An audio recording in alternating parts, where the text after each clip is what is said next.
Advocate Rafiq Sikdar, আগামীর রাজনীতিতে এই সংস্কার বা অন্য যেসব জায়গায় বিরোধী দলের কথা আছে, আপনি কি মনে করেন যে বিএনপি সুশাসন দিয়ে মানে বিরোধী দলের এই অভিযোগ কিংবা যেই রাজনীতির এখন চলমান ধারা আছে সেটিকে আসলে ভুল প্রমাণিত করতে পারবে? না, ভুল বলতে আমরা কারোর ভুল প্রমাণ করার জন্য আমরা সরকার গঠন করিনি। আমরা সরকার, বিএনপি সরকার আসছে জনগণের সেবা দেওয়ার জন্য, এবং জনগণের সেবা দেওয়ার মধ্য দিয়ে সমস্ত ধূম্রজাল পরিষ্কার হয়ে যাবে।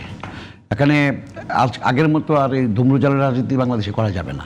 ওনারা যেমন কখনো কখনো কোনো ব্যক্তিকে নিয়ে কথা বলে, যেমন যে সালাউদ্দিন সাহেব, উনি এক সময় একটু খুব ছাত্রনেতা ছিলেন, উনি পার্লামেন্টের মেম্বার ছিলেন, উনি বিসিএস কর্মকর্তা ছিলেন, উনি বিগত দিনে পার্লামেন্টের মেম্বার ছিলেন, সরকারেও ছিলেন, যোগাযোগ প্রতিমন্ত্রী ছিলেন, সময় লেখাপড়ায় জানা মানুষ, জানেনও ভালো, বলেনও ভালো। তো ওনার মতো এরকম সংবিধান নিয়ে কথা বলার মতো লোক কতজন আছে সেটা বুঝতে হবে।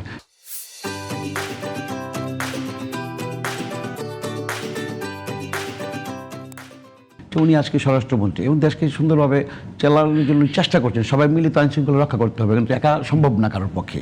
আরেকটা জিনিস আমি আপনাকে বলি যে তিনি যেটা বলেছেন যে শেষ করতে হবে কীভাবে ক্ষমা চাইলে, ক্ষমা চাওয়ার যে ধরন আছে রাজনৈতিকভাবে সেটাই চাইবে, না চাইলে সেটা ওনাদের ব্যাপার। সেটা তো আমরা কাউকে জোর করে ক্ষমা চাইতে বলবো না, সেটা তাদের ব্যাপার। আমি আজকে এখান থেকে আমি অভিনন্দন জানাই আমাদের সাবেক ছাত্রনেতা রাকসুর বিপি, যিনি গত 4 দিন আগে স্থায়ী কমিটির মেম্বার হলেন, ডাকসুর বিপি আমানুল্লাহ আমান স্থায়ী কমিটির মেম্বার হলেন, ডাক্তারদের নেতা আমাদের র্যাব নেতা ফরহাদ আলিম ডোনার স্থায়ী কমিটির মেম্বার হলেন, এবং ইসমাইল জবিউল্লাহ, 4 জনকে আমি অভিনন্দন জানাই। একই সাথে আজকে আমি কিছুক্ষণ আগে জানলাম যে রুহুল কবির রিজভী আহমেদ বিএনপির ভারপ্রাপ্ত মহাসচিব হয়েছেন। একজন দলের কর্মী হিসেবে আমি রুহুল কবির রিজভীকে অভিনন্দন জানাই।